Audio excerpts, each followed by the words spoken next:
Meine sehr geehrten Damen und Herren, ich möchte Sie recht herzlich begrüßen. Ladies and gentlemen, let me welcome you on the occasion of panel number 10. Panel 10 addresses networking, counseling and structure in Germany, a typical topic for the Betreuung Authority. The content is about all the investigations in the run-up to a legal representation, what needs to be identified. I'm happy that as a speaker we have Hiroshi Takahashi and Robert Müller from Japan and Austria, respectively. And I will give a brief introduction and give an overview of Germany.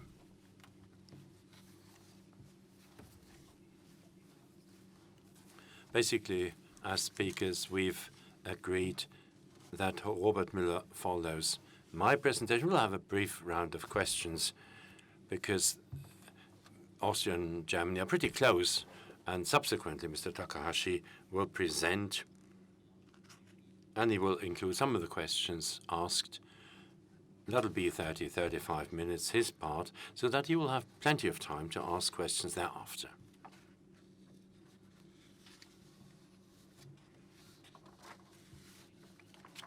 The work in the run-up to adult guardianship or any legal representation in general, a brief overview from my side regarding Germany, and then Robert Müller will address Austria. And Hiroshi Takahashi will give an overview of Japan, and he will address the context in comparison with the other countries. The questions that come up before a legal representation is created, things that need to be discussed is there any process to identify the need for a legal representation? If so, who is party to it, or who is responsible for that process? Then the question certainly, how is the process implemented about opening the process? And important, what are the rights of the affected person in that process? Does he have any rights, him or herself? And if so, how are they being protected? Who else is involved in this process to identify the need? And what happens after conclusion of the process? What's a matter for affording people a self-determined life, then, in Germany in particular, the professional people in the run-up to legal representation have major importance, so that there is networking, counseling, and opening up support, finding that support. In Germany, there is a two-tier system. The leader is the local court. This is where the hearing is if a legal guardianship, if a representation is to be declared. And the court farms out commissions. One commission is for a medical expert to prepare an opinion whether the preconditions apply that are laid out in Section 1896 of the German Civil Code. More important, but that's what we deal with today, is that the local Betreuung agency are commissioned to furnish a report. That's in Section 8 of the Act on the Authority. The authority shall support the court. That is the idea. That is the principle. It comprises the following measures. For one, a report is drafted in the scope of the judicial hearing. That factual report will be submitted to the judge for his decision.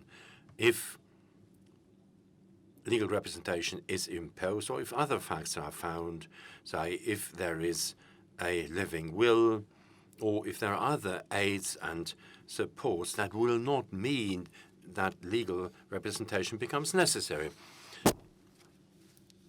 Making that available to the court is done by that authority.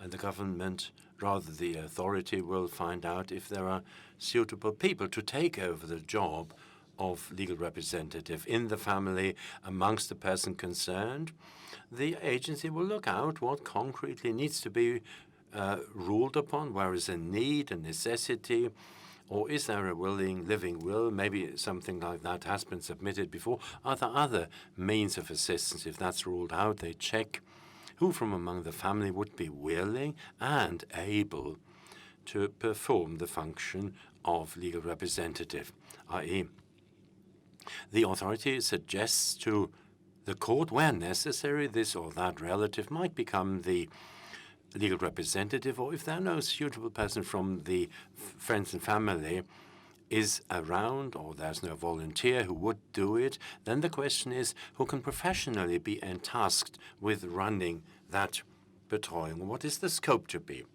In Germany, it does not happen automatically, but it's with reference to necessary domains. The circle of tasks for health, for finances, for making motions to legal instances, for flats, for government relations, everything that is necessary for that particular person. Renate Ackermann, long-term deputy chair of the Betreuungsgerichtshof, used to say, the Betreuungsauthority is the manager of local Betreuung, responsible for what practically happens on site, on location. And this is the principle it has to go by. It's only possible for it to to fulfill the task if they have a local network including everybody, invoking everybody that are the professionals or that are in self-help organizations or stakeholders from whatever it is, disability, care, whoever is involved. It's also important that the authority has a framework that makes it possible to comply with these tasks. That is to say, they have to have sufficient staff on site, and they have to be properly qualified, and they should be in a position to comply, to go to the homes of the persons concerned. Unfortunately, this is not centrally laid down. This is up to the individual local agency to design. Furthermore, that authority, in the run-up, they shall provide information. Can the person still grant a power, a living will, so that no legal representative needs to be appointed? The persons must receive advice. A consultancy offer shall be provided, and they also have the duty to verify if other helps can be rendered, other assistance can be rendered without a legal representative. And the agency will have to cooperate with the social service providers, the charity organizations, and the authority certainly has the task of training the representatives in their function, to support them, in particular with legal representatives, when drafting a schedule and the program. And as the manager, the authority has the job to have sufficient offer of services to introduce the representatives and to further train them. They can do it themselves, the authority, or they can cooperate with a local association, which may be helpful indeed. This shows what is the job of the legal representation authority. It says, agent wanted. Herr Plassmann prepared the cartoons from Baden-Württemberg Diakonie. If this doesn't work, that nobody can be recruited to act as representative, as we'd seen before, we've got the problem without volunteers in legal representation for people with disabilities, both as agents and as representatives. It's not going to work. It will collapse. Thank you so much.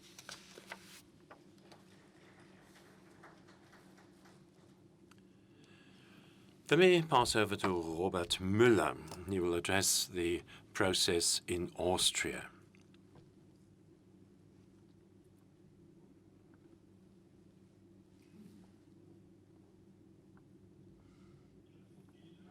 Thank you so much for the kind introduction. Cordial thanks for your invitation. Experience from my country maybe contributed. And as Sigush suggested, many things are similar to Germany. And I will take this as a focus on a few points so that in the discourse we make progress. I've been in this field for 22 years, the legal representation. You'll hear tomorrow what the progress is.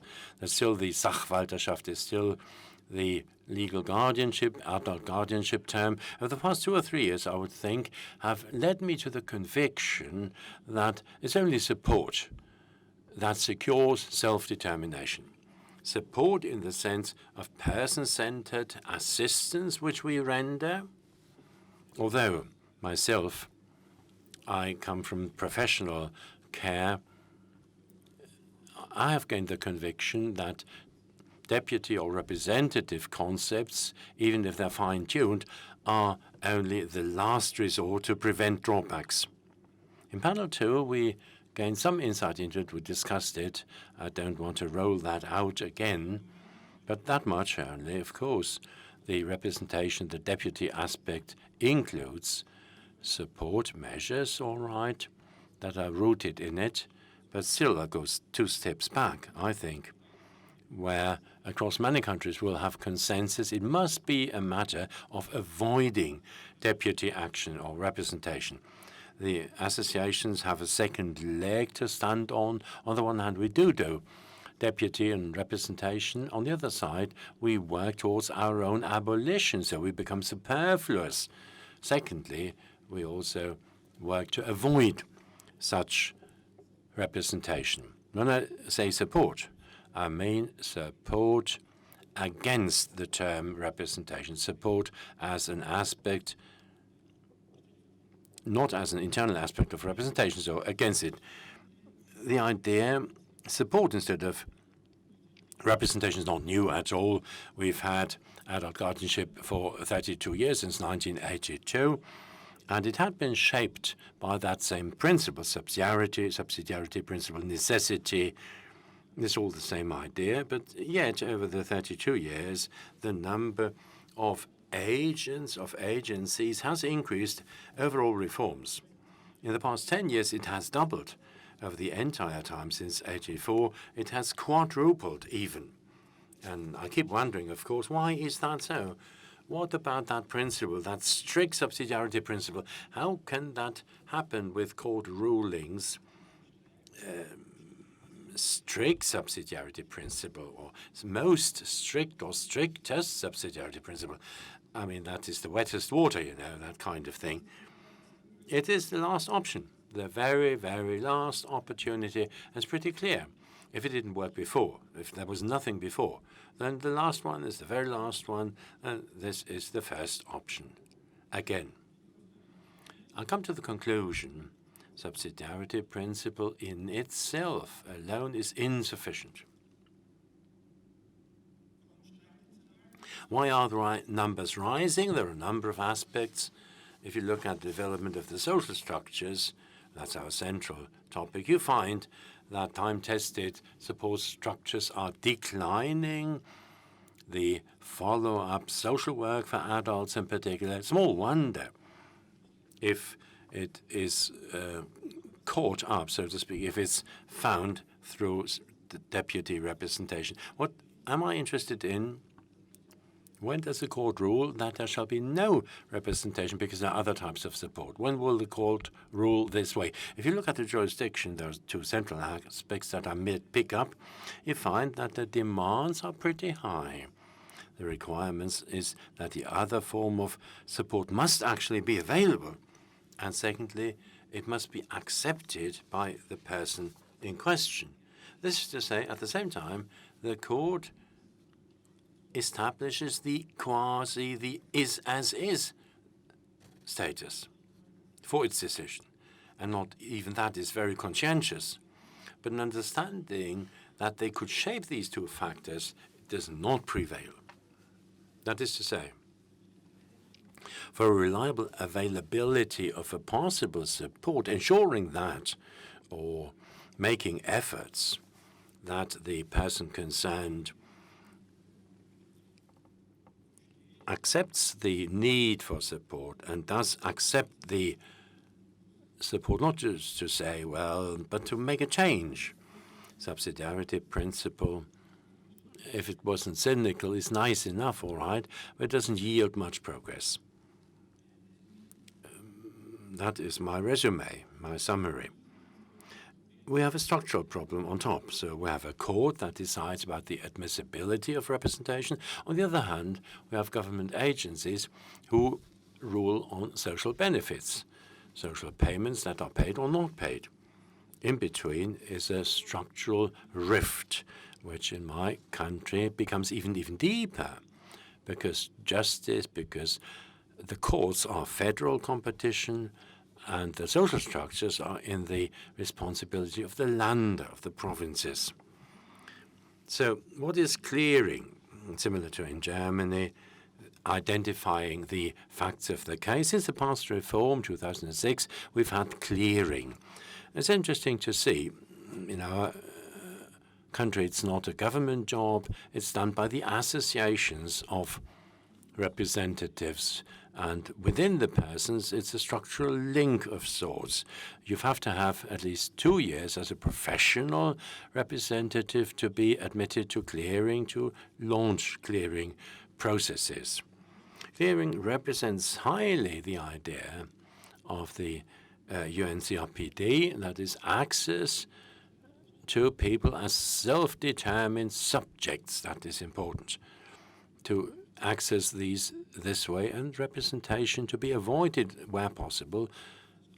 Concretely, how does it work? In the run-up, there is consultancy, there is advice where alternatives are being showed, and in the case itself, in the process itself, currently there is an optional commission by the court to perform such a clearing, which works similarly with a report like in Germany.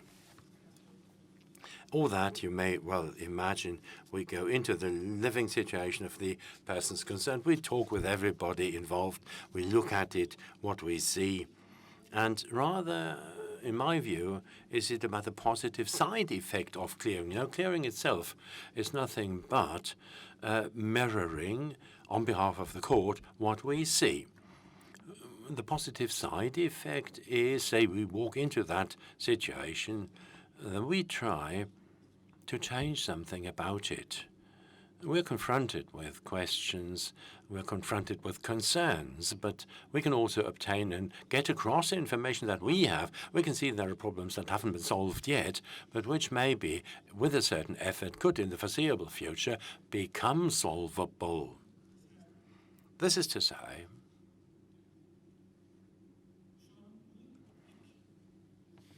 merely looking exactly at the case is helpful. We have a study in Austria that has evaluated clearing after 1 year in operation. It has become pretty clear. Social scientists found out that the probability that representation can be avoided is twice as high with clearing than without clearing. So 40% of the cases where clearing is performed go out without representation. Without clearing, only 20% result without representation. So that's quite good testimony, isn't it, or testimonial? The probability that different ways found is double that high.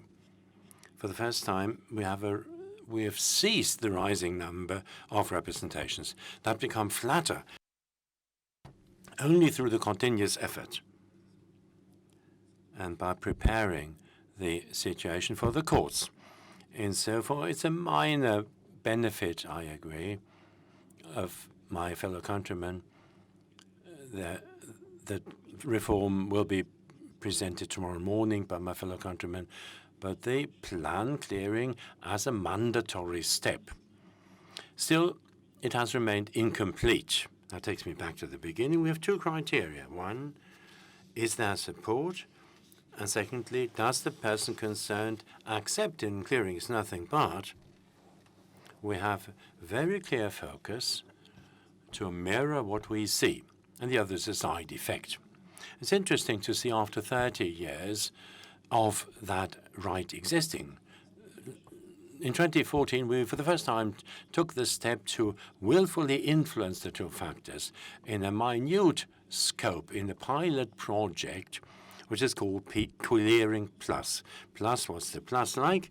Well, the plus means when I join that pilot project and I ascertain there is a problem, which is solvable, which might be solved, what I can do is I can use the court case and suspend it for 3 months and get a support process going. So the subtitle of the project is Clearing Plus, Support to Self-Determination. I go into the process and I find, all right, inside the 3 months I can try to influence the two factors, either to get help in or to change the stance, the attitude of the person in question towards support. We did that project in a minor scale. Only pilot cases, model cases could be pursued. And that's why the number statistically is, negligible, with a grain of salt. We might say in 2/3 of the cases we could avoid representation. Of course, yes, in such a model project, the situation can be selected within the cases. You can choose, we want to address this or that, a problem, difficulties, old person, problems managing the financial circumstances, but good care that's been installed. Let's look at that, and then you try it out. I would rather say the essential thing regarding this panel on networking has been to find people, to find instances where something like an ambition is shared to avoid representation. Truly, to apply to institutions to say, would you want to cooperate with us in some pilot cases where truly we'll try to avoid legal guardians, to avoid menacing representation. We turn to mobile services, to institutions with a varying echo, and initially with a questioning look for the people in the social institutions. This was an utterly unusual approach as a question.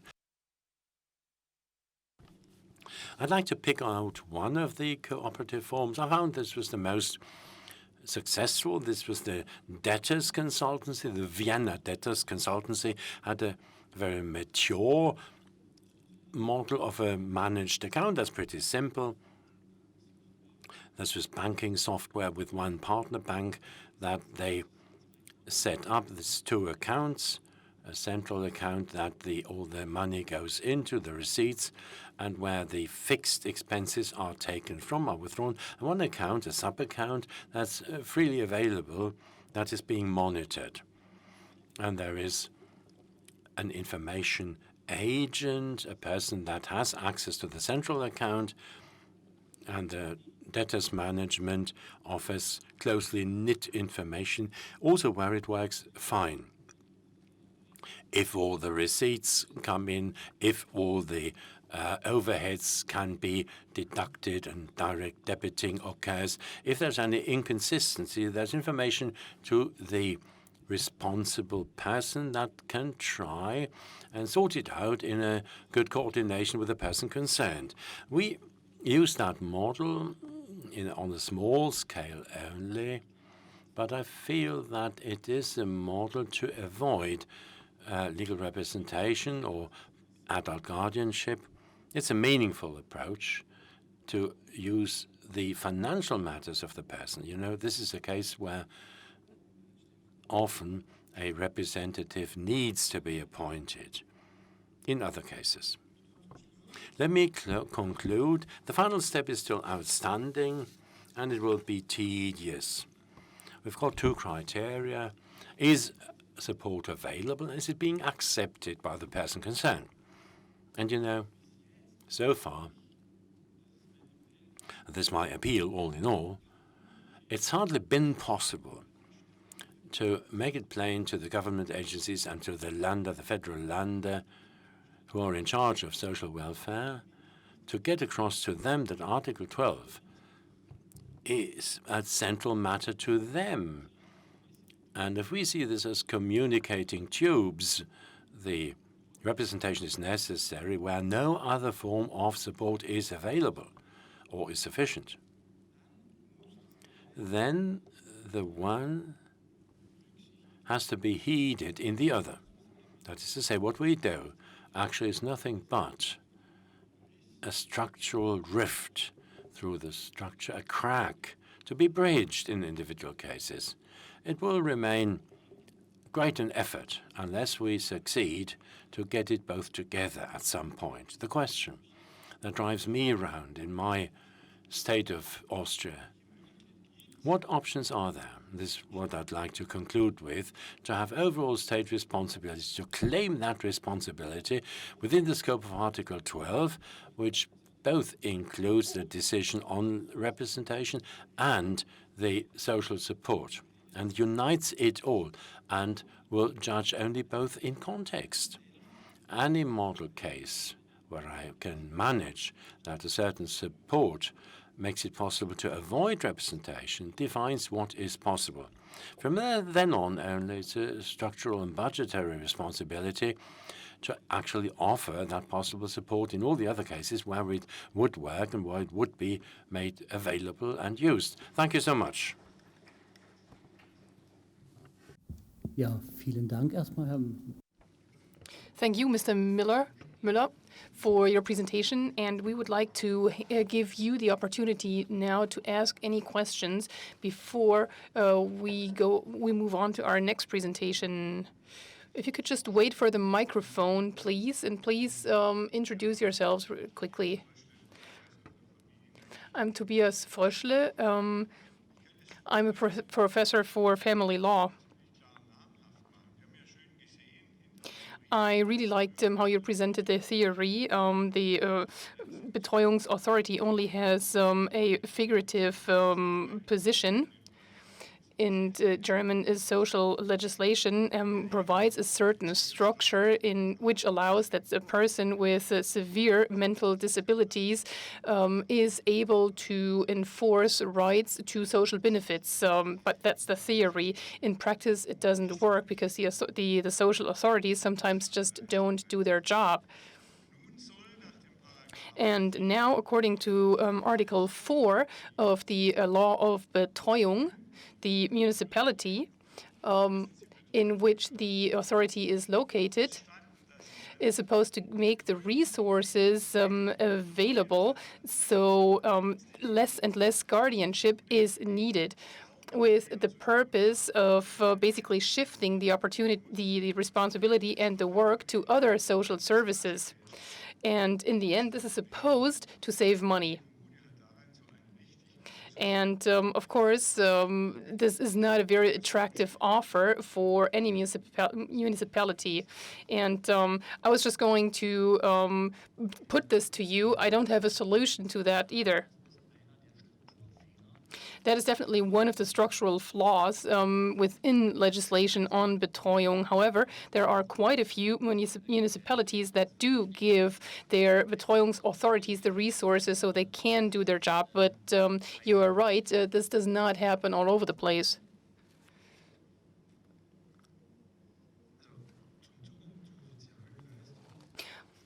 On the access to social benefits, there's something that I would like to add.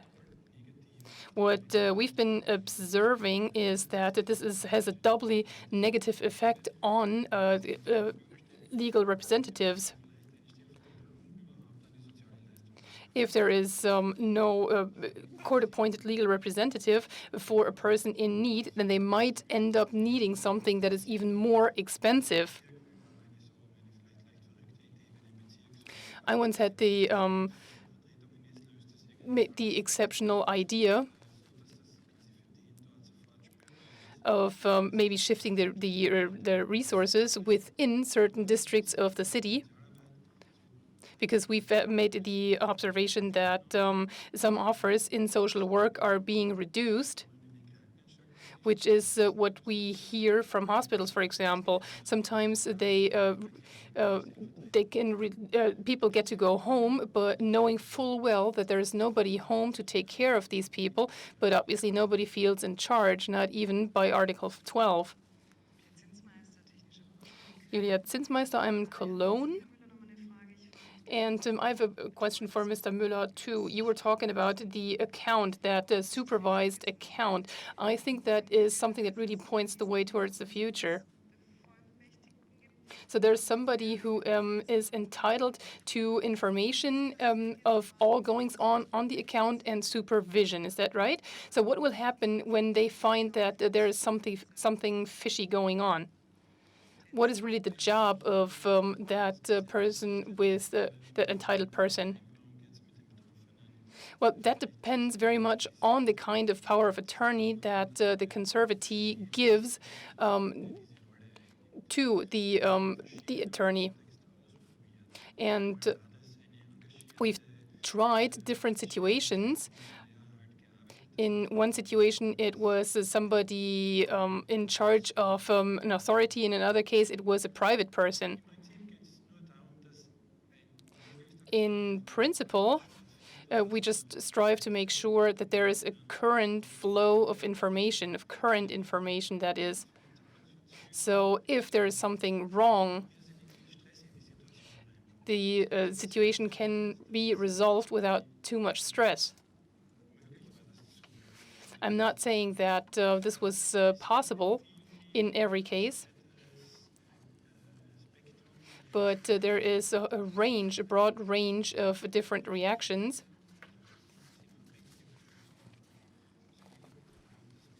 For personal guardians, for example, or court-appointed legal representatives. I'm a professional guardian in Cologne, and Mr. Müller, you said that the local authority charges people with Betreuung, but still it's the court that dominates over the whole procedure. I've had the experience in my everyday life that it is the other way around. Okay, maybe I misspoke and presented it the wrong way. Normally, there has to be an application for a guardianship for a certain person, and this is put to the court. And this application also has to lay out in what domains or areas of responsibility a guardian is sought, for example, for accommodation or for health care or for other areas of responsibility. So this report, this assessment is the very first thing. And the authority of Betreuung will also make suggestions of people suitable and willing to take up the office of guardian. But if there is no such person, then the court will have to look for a professional guardian, for somebody from the pool of voluntary guardians. And there are about 200 different ways of handling this. So sometimes suggestions are made to the court as to who to appoint as a personal guardian for a number of reasons. And if there is no family member can take up the task, then the court will have to make the decision. But some courts have been known to say that they didn't want any suggestions by anyone. However, this is not lawful. What's the piece of legislation? It's the legislation on guardianship. Anyone disagree? 1 second, please wait for the microphone, or else you won't be heard.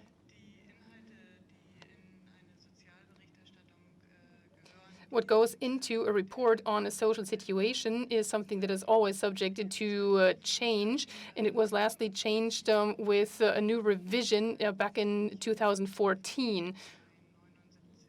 And they are now included in the family law. Thank you very much. Any other questions? Hi, I'm Janice from Singapore, and this is for Mr. Müller. So you mentioned that about 40% of the cases that goes to court would require a clearing process. So how does the court determine exactly which are the cases which they would then refer to the clearing process?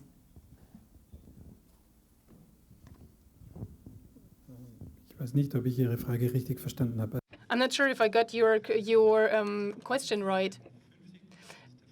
At the moment, about 50% of all the cases that are handled at court undergo a clearing, and the other half will be handled without clearing. And the survey that we undertook showed that whenever clearing happens, 40% of the procedures will be terminated because there is no longer a need.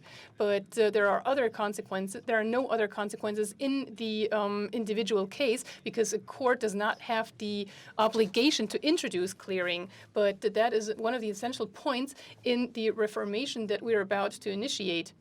At the moment, the reform envisions a phase of review and personal interviews, and an important point in that is to turn clearing into a necessary and obligatory step that the court has to take. Does that help?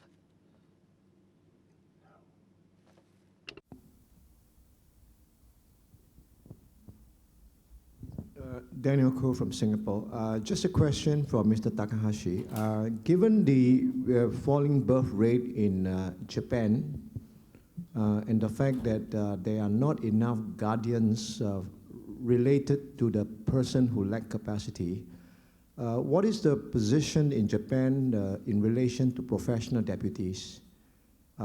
Do they have professional deputies, and how do they supervise the decisions made by professional deputies on behalf of persons who lack capacity?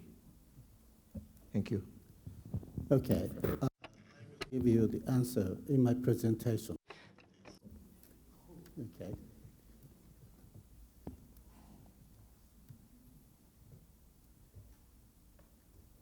Gut, da ich gerade sehe, dass sich keiner weiter meldet. Okay, it looks like there are no further questions. Oh, I'm sorry, there's one more. I'm Uta Ritter, and I am a lawyer, and I'm also a guardian for a person living in Bremen. And here's my question. How many details do you look at when you undergo clearing? Do you, for example, have to look at people's bank accounts?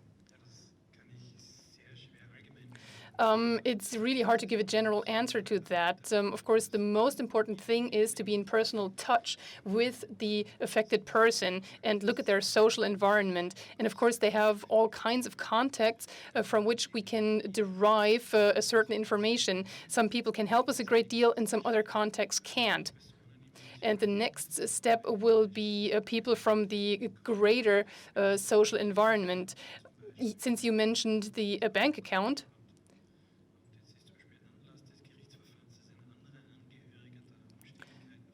if, for example, there are any arguments about that very bank account, of course, more attention will be given to the bank account in question. But we are under no obligation to look at the bank accounts, and the person in charge, the concerned person, also has no obligation to volunteer that information to us. But of course, it will help to form the big picture. But what about people that completely lack any kind of social environment? What do you do then? All we can do is look with an eye for detail at what information we can glean. And if there is no support to that person concerned, then of course clearing will be very difficult. But it will also be difficult to provide other kinds of assistance and support for that person. Clearing is no guarantee that legal representation can be avoided. And I'm not denying that in some cases we resolve that legal representation is needed after all. But here too we make a recommendation to pick somebody from the near social environment. We normally don't talk about professionals. Our recommendations tend to extend to people from within the family or the circle of friends exclusively. We are not an authority ourselves. So our statements will only encompass relatives and friends. Okay, I would like to seize the opportunity to ask a question myself. As I said before, the professionals in this area have a great responsibility. I heard that those that do clearing needs 2 years experience. Does that mean that they will do the clearing by default? Or do they need special training? Because if you've worked as a guardian before, it does not automatically mean that you're qualified. Well, that is exactly the area that I'm working on. I'm doing the training for clearing, which means that I give seminars, I give training, I give specialized seminars that those people will need to be able to work in clearing, even though they may have several years of professional experience. Okay, so they need a special kind of training, probably also some kind of supervision and exchange of experience. Is that right? Well, there are basically two different things. Of course, there's an introduction. There is a beginner's seminar. This is compulsory for everyone. And this may sound unusual for you. But these local teams tend to be composed very diverse. Some of these people that make up the team work as a guardian for some part of the week and in clearing for the rest. So they have hands-on experience from their own work. And I think this is quite a convincing concept because some questions arise before somebody is appointed as a guardian or a court representative, and the court-appointed representative, and the more you can clear away before, the better. Some of my colleagues once experimented, so to speak, in a situation where we were in charge of somebody who had an alcohol problem. He would come see us every week. He came begging for money. He was a regular. He was not in control of his financial abilities. So they experimented with the supervised account, and it was really exciting how that person changed, because all of a sudden that person knew that it was their own money that was being spent, and they developed ownership. I talked about this morning in panel 2, and I think there's a certain dynamic even in a relationship based on a dependency. It works both ways. It works for and against us and the person concerned.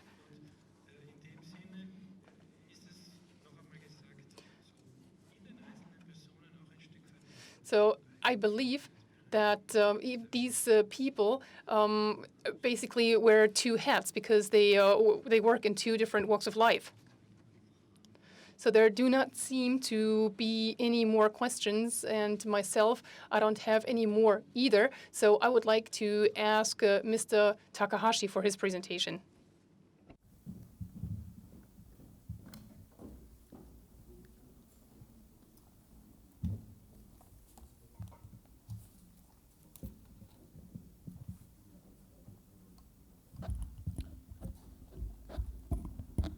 Thank you very much for inviting me to this excellent World Congress. I would like to give you many answers to your questions in my presentation in advance, so that you do not have to ask me afterwards.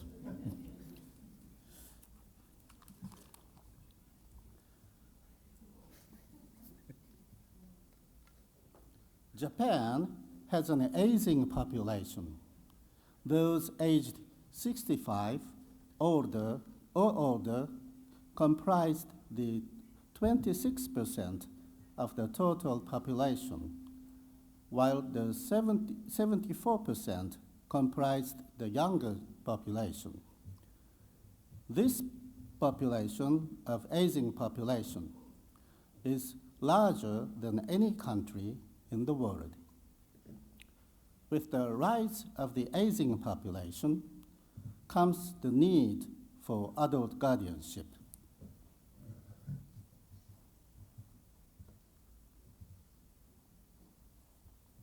The number of applications for the adult guardianship system in 2015 has increased to 34,782, which is almost tenfold than that in 2000. Those who used the system at the end of last year is 191,335. However, the actual demand for the service is estimated at least 6 to 10 times more of this figure. As compared to other emergent countries, generally 1% of its total population needs the guardianship system. Hence, finding ways to promote the adult guardianship system and dealing with the unavailability of people who can assume the position of guardian have become a challenge.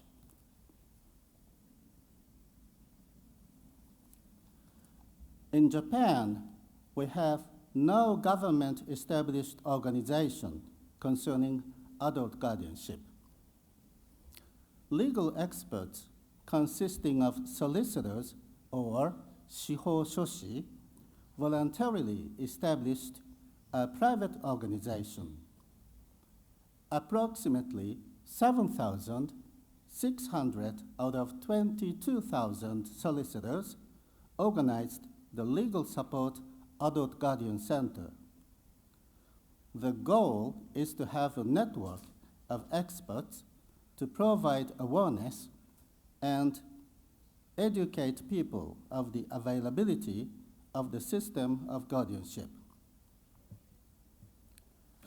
Aside from the SET Center, there exist other expert groups such as attorneys at law or barristers, social workers, and local small-scale organizations.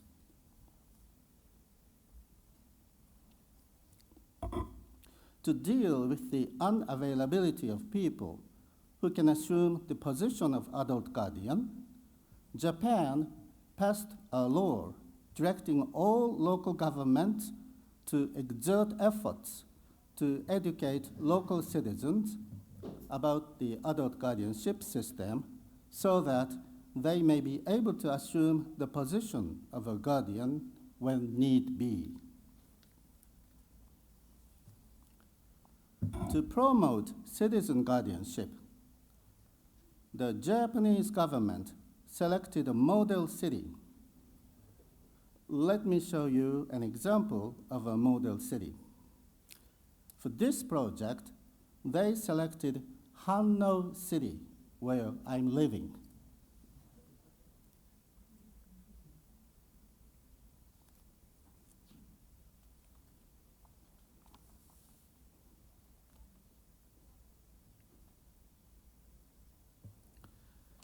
Let us take the actions undertaken by the citizen guardianship of Hanno City. In 2011, the city initiated the project to promote citizen guardianship. It hosted a symposium offering the Citizen Guardian training program. After 5 years, the Adult Guardianship Support Center opened. Let me give you a view of Hanno City, city of lush forests, like Berlin.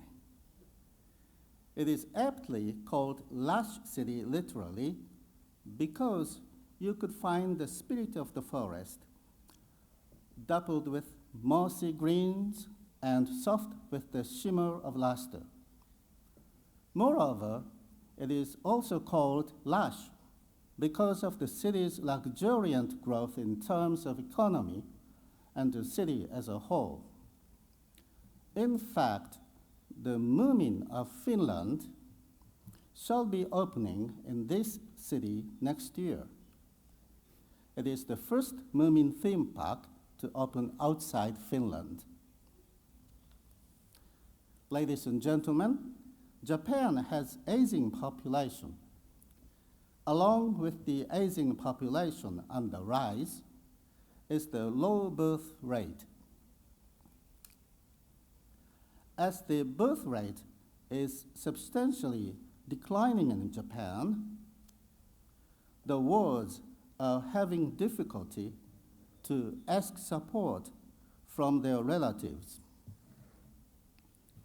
It is not a secret that Japan's growing population is the driving force behind its economy. If the aging population continues, there will be fewer people in the workplace, and the government will have to support millions of older citizens.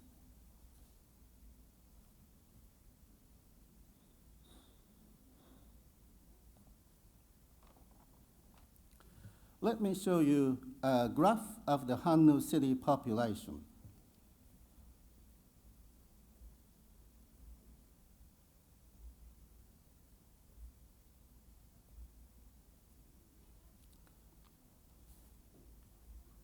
Sorry.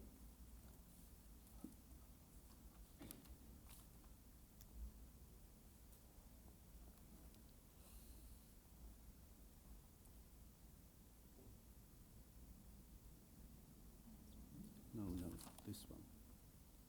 This one.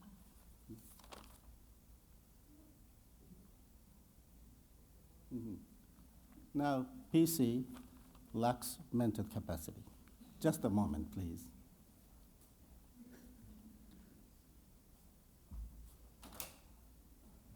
Okay, so the graph of Hannu city is gone away. So, So I will explain, continue to explain. Okay. Hannu city's population, age bracket of 60 to 64 years old, as well as the age bracket of 65 to 69 years old, is on the rise. This circumstance is not only experienced by Hannu City, it is also experienced by other parts of Japan.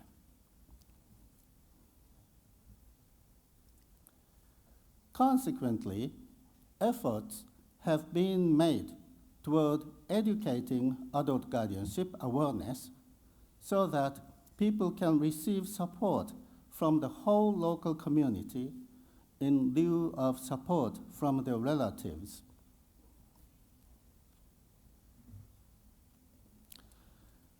There's a need to emphasize the importance of coordination among three sectors, namely local government, judiciary, and the private sectors, and if possible, create a local rule binding these three to be able to properly cater to the needs of the adults who may require support and/or protection. This is to guarantee that the government and a wider sector of society will be working hand in hand in developing a social welfare infrastructure. This is the socialization of adult guardianship.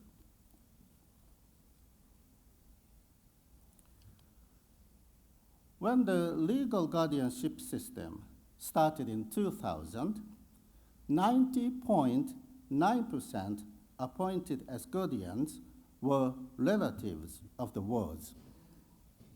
But this figure declined in 2015 to 29.9%. The decline was caused by the misconduct committed by the relatives serving as guardians for incapacitated adults, which risk ruining public trust in the adult guardianship system.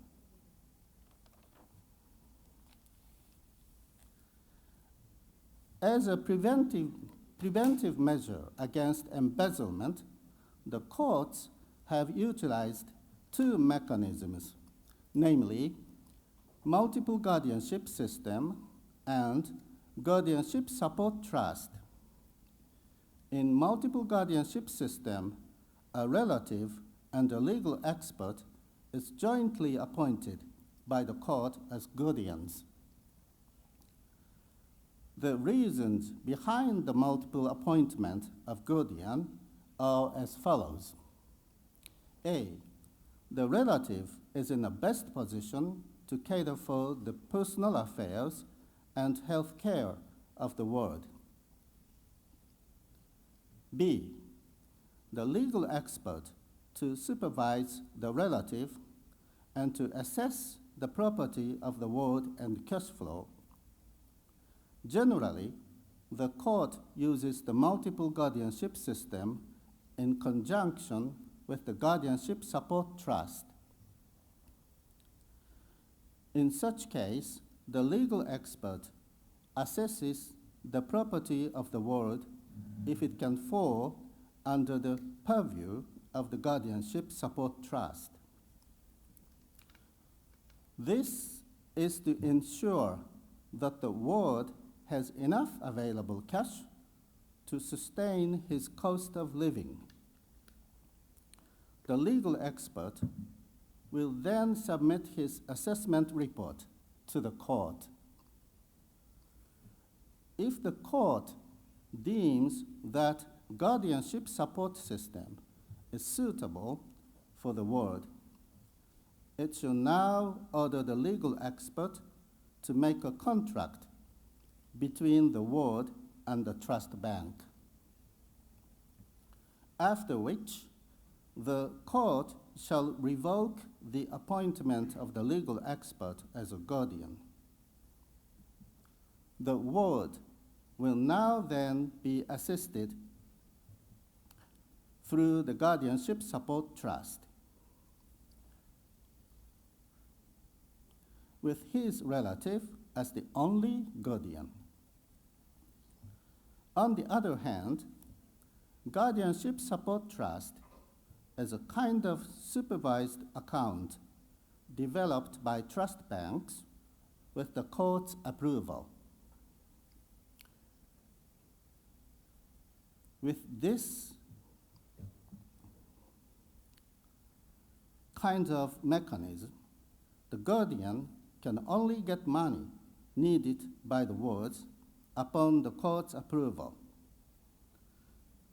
The court, in turn, issues an order for the trust bank to release it. This guardian support trust is actually cheaper than appointing a legal expert as a guardian.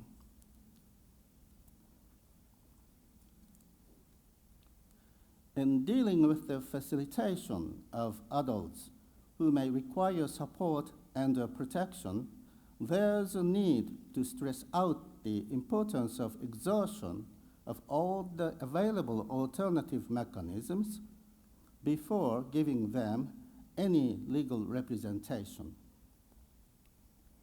However, only some part of Japan is aware of these alternative mechanisms. Hence, the need to promote the alternative mechanisms to all areas of Japan. Two of the mechanisms being used is the establishment of a local network, and the second one is being carried out by the Social Welfare Council.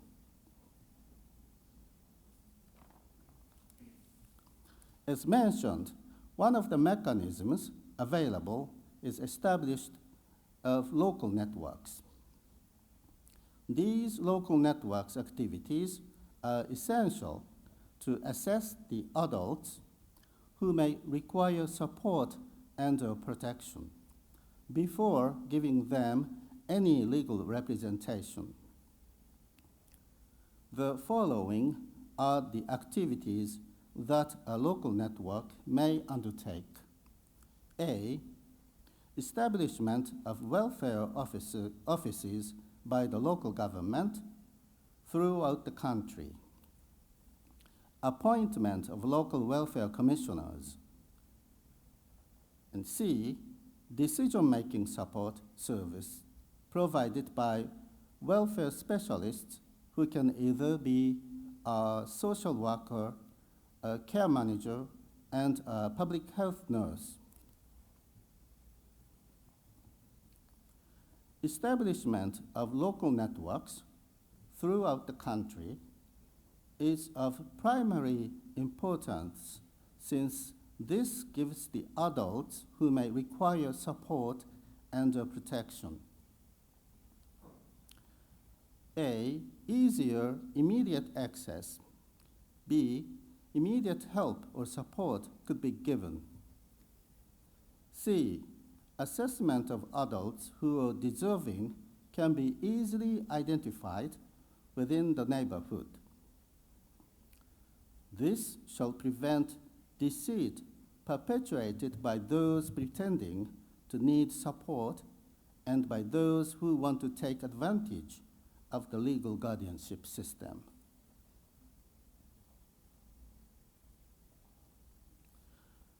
Alternatively, the second mechanism is being carried out by the Social Welfare Council.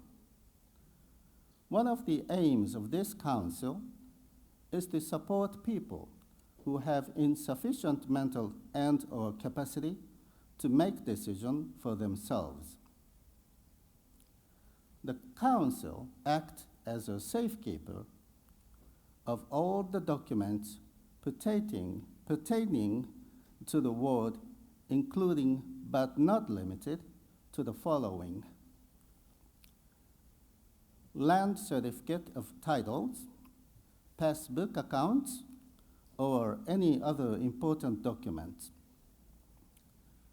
The number of users of this alternative mechanism was 48,489 as of the end of September 2015, showing an increase of 2,359 users in only half a year.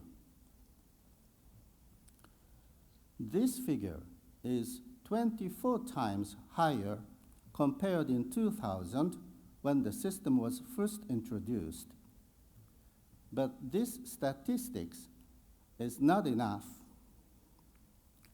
The aspiration is for the alternative mechanisms to be accessible and applied to all those who need it.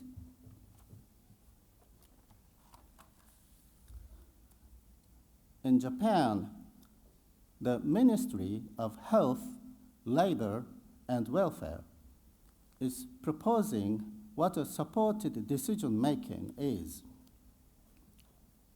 Generally, people perceive it to have 3 steps. A, giving alternative options and consequences of their respective choices when adults make the decisions. B, giving the principal the right to exercise their free will to make a choice among the options available. C, plan of action, for instance, in the case where the principals want to have their hair cut.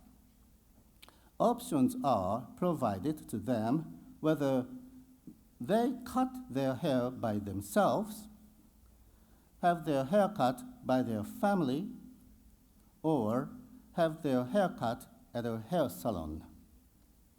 Then, to make a choice from such options, consequences of such options should be explained to the principals to make the best choice.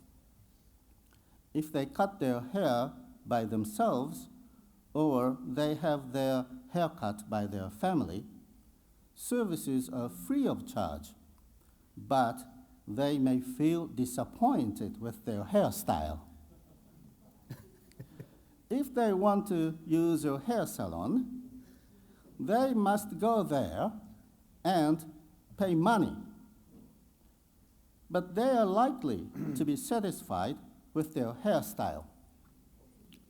In addition, in the case where they choose the option of using a hair salon, it will be necessary to give support to the principals so that they can act, such as taking them to a hair salon, asking the staff to cut their hair, and bringing them back home after the haircut.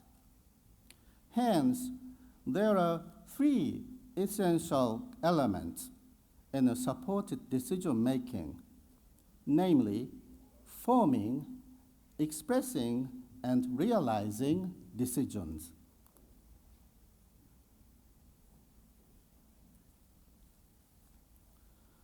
Among the systems to legally support adults who have an insufficient capacity for judgment in Japan, the whole system in which courts get involved directly or indirectly is broadly called the adult guardianship system.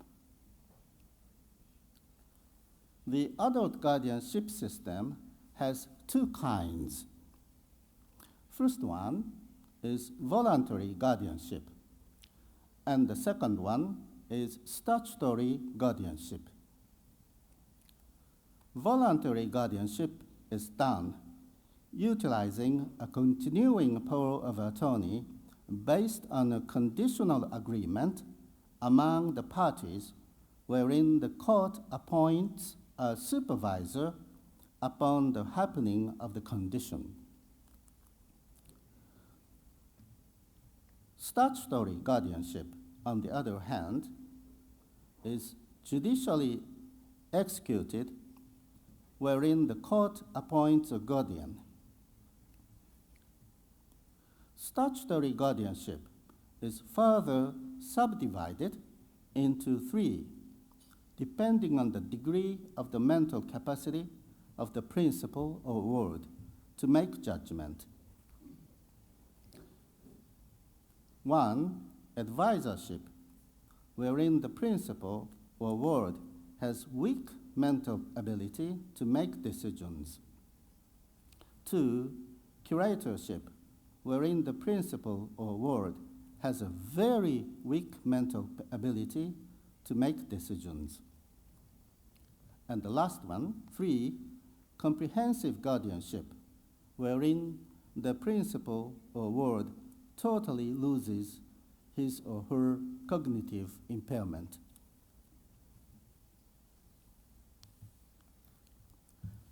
Social stigma has been placed on the limitations on the rights of the wards. One of the biggest issues was the limitation of the voting rights. This has already been resolved. Voting rights of the wards has already been reinstituted 3 years ago. However, there are other limitations imposed on the ward falling under the curatorship or comprehensive guardianship are as follows. They cannot work as a public servant. They cannot take the position of a director in a company, if case they are already a director at the time of the availment of guardianship. Their position shall be automatically vacated.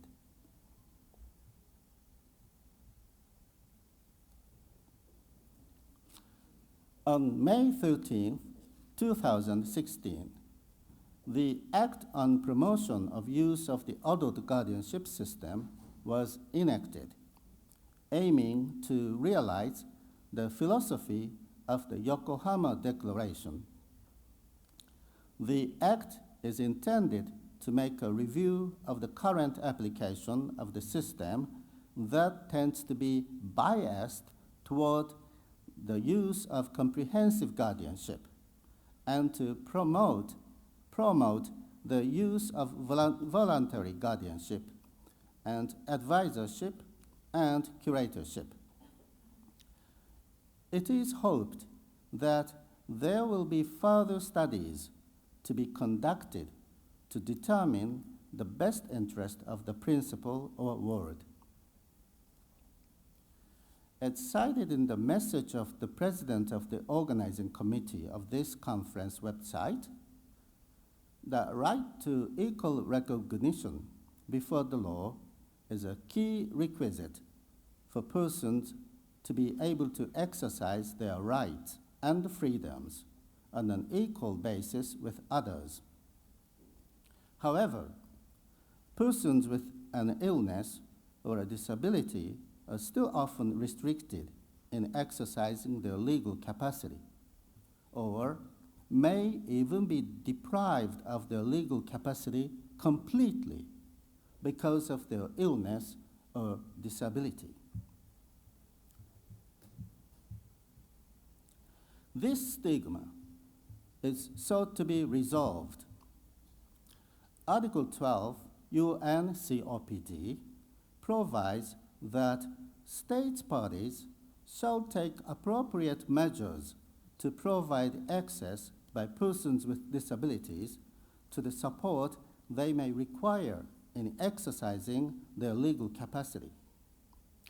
It should be noted that persons with mental illness or disability should still exercise their free will to decide for themselves, and that the substitute decision-making done by a third party for them should only be used as a last resort.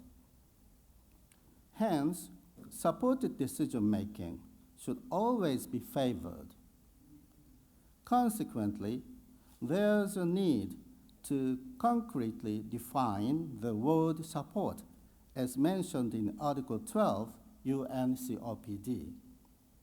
It's also important to take notice that the definition of support may vary from one country to another depending on the circumstances surrounding the persons with disabilities or illness. The better way would be to reconcile the definition of support with the system the country is using in relation to Article 12 of the UNCOPD. Only in that way can we fully serve the needs of the persons who need support and protection. Finally, I would like to emphasize that we should not forget the basic philosophy of the guardianship system, such as normalization, respect for the right of self-determination, protection of personal affairs and health care. The principle should always be placed in the center of the guardianship system, giving them primary importance.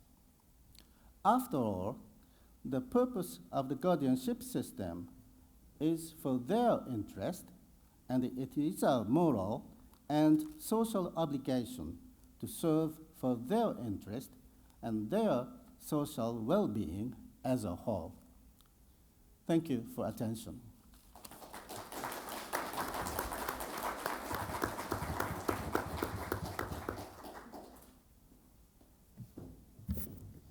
Ja, sehr geehrte Dear Mr. Takahashi, thank you so much for your input and for the developments surrounding on the Japanese system. You said that with the presentation itself, you would have answered all the questions, but nevertheless, I would like to ask the audience, are there outstanding questions you would like to ask?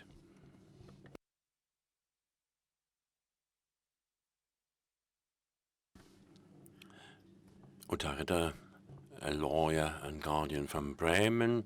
I was particularly impressed by the instrument of the trust.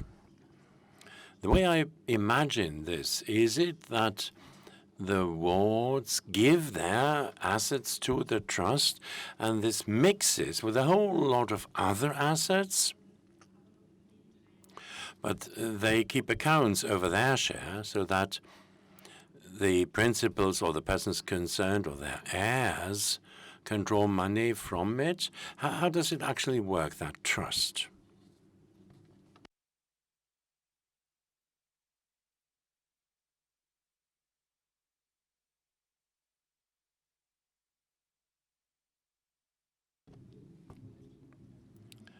I'm afraid the translation could not be made. How does the trust work? I was interested in the trust angle. How does that trust fund work? If the person's concerned, do they have to give all their assets to the trust? Is that all merged or mixed in the trust, or is it separated from other trust funds? If that money is not used for the person concerned, do the heirs get the assets? How concretely does the trust work? We don't have that in this country.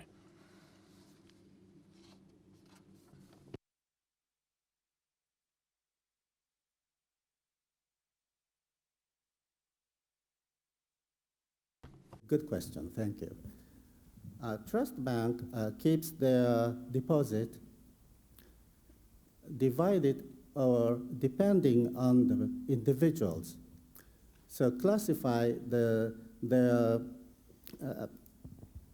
passbook accounts so individually.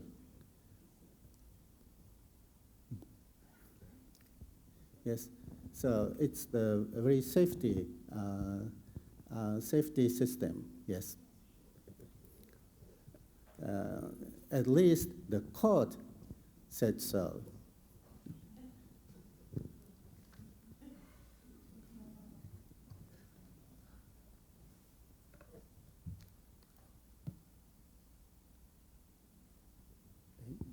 Da hinten.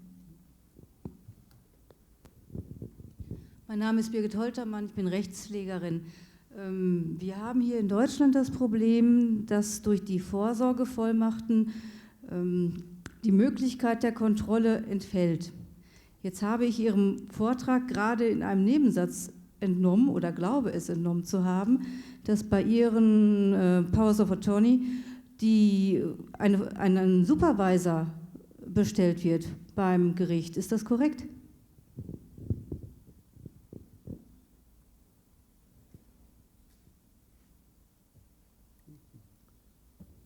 Yes, that's right. We need always supervisor.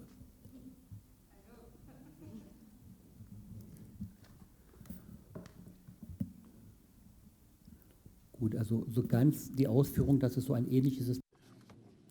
We don't have a similar system in Germany, but in Hesse, the state of Hesse, we have tandem guardianship, where a professional and an honorary guardian together run the guardianship with the purpose that the honorary guardian later on completely carries on the case himself alone. We do have such dual mixes of honorary and professional activity, but not going that far, or with a totally different concept than in Japan, I understand.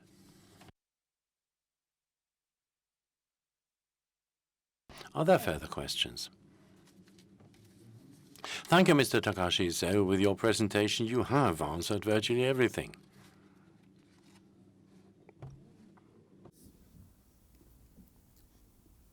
So, we have the multiple guardianship system. In that case, yes, one of the guardian is a voluntary guardian. So, usual citizen is appointed by the court as a guardian. And expert is appointed as a guardian to keep, property. Yes. So as in guardian and conservator in USA. Yes, using the multiple guardianship. We, yes, realize it.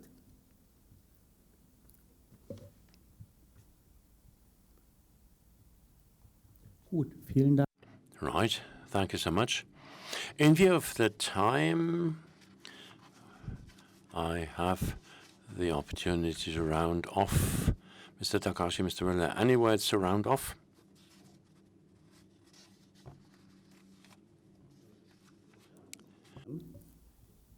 If you use the voluntary guardianship system or contract basis guardianship system, you do not have the supervisor, don't you? Wir haben Well, you have to distinguish. A voluntary guardian is responsible vis-à-vis the court to report, to render account, and he is monitored by the court. In the case of the agent, who is given power of attorney, this option only exists where there's a suspicion of abuse, that control monitoring takes place. That is, the court appoints a guardian who reviews the work of the agent, the one that has the power of attorney, if that was correct, and was in line with the wish and desire of the principal. In case of doubt, or in the case of abuse, that power can be revoked and an official guardian will be appointed.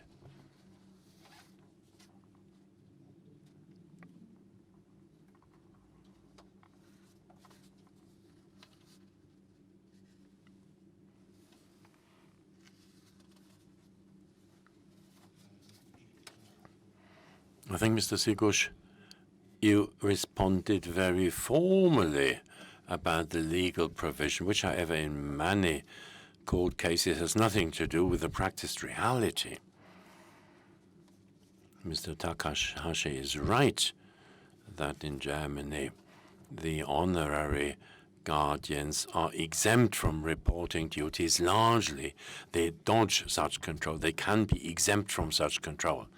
In view of the overload of work, many courts do abide by that and exempt them from control. I have to contradict right away, I'm sorry. The honorary guardian is not dispensed from the reporting duty. As an exempted guardian who's not a member of family, he doesn't have to render formal account, but he has to submit information to the court, and then after a year you can see, no doubt, if it goes in the wrong direction. That is to say, we do have control mechanisms around. Yes, in the case of the exempt guardian, they're kind of empty, but if you feel it doesn't work right, you can demand account to be rendered. You can order that. This is not my problem. My problems are the powers, the living world where I get things where the donee robbed the principal because there was no control option. All right. The law says one thing. This is the criticism that keeps coming up all the time. The faulty application in practice is a real problem. Yes, I share that criticism for German guardianship law, yes. Where a law is not applied properly for whatever reason, then it does not hold water. This is not what you want. One more question. Roger Müller, Stadt Kassel, City of Kassel. What about pay? Is there any pay for the guardians or the honorary, if they're honorary guardians? You said with the family members, it did not work that well. 2/3 was the decline in family member guardianship. We have professional betreuer here. What's it work like in terms of pay at your end? In case of voluntary guardianship contract, we decided in a contract. And in case of statutory guardianship, court decide And basically, 20,000 yen, that is about $200 per month. It's expensive or not?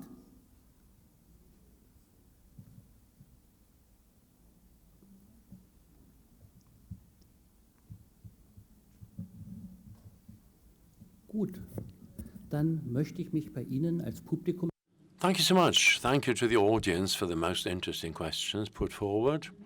Thank you, dear panelists, dear speakers, for your input, for your information. My particular thanks goes to the interpreters for the translation. It was heavy going. And I'm also grateful to the aides and assistants for their background work. You saw this one picture. For both panelists, I have, if you don't accompany and